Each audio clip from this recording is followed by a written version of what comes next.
Ang susunod na programa ay rated PG. Ito ay nangangailangan ng patnubay at gabay ng magulang para sa mga batang manonood.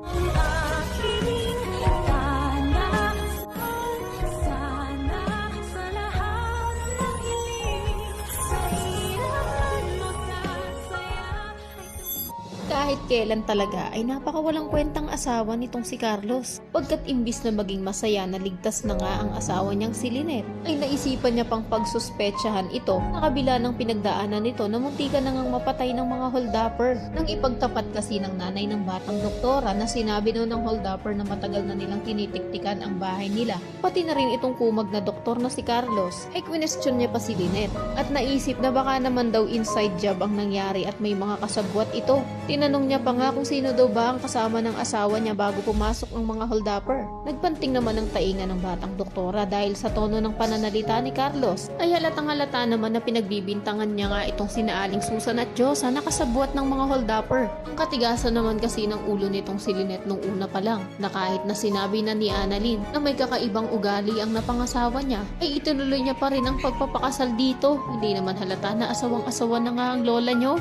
Sa kabilang banda dahil bigo si Annalyn at Robert na makita si Lolo Pepe sa basurahan, ay ipinaalam niya na rin kay Lynette ang tungkol dito. Gulat na gulat pa nga si Lynette pagkat wala silang ideya na nakidnap pala itong matanda. Ngunit sa kabila nun ay hindi rin naman alam ni Annalyn na muntikan na ngang mamatay ang nanay niya. Pagkat hindi rin naman sinabi ni Lynette sa batang doktora ang kalagayan niya pagkat ayaw niya nang dumagdag pa sa mga problema at isipin nito.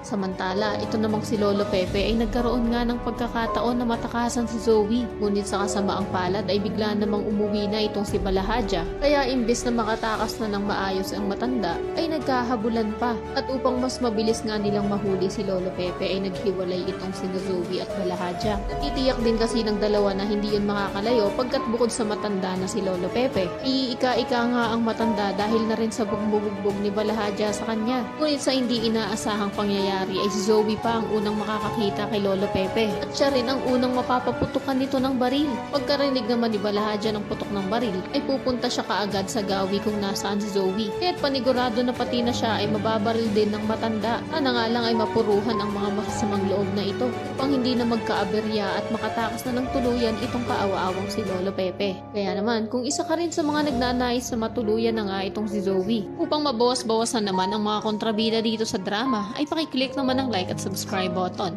Maaari ka ring mag-iwan ng komento sa ibaba para sa iyong mga saloobin at suwestyon. Maraming salamat sa iyong panonood.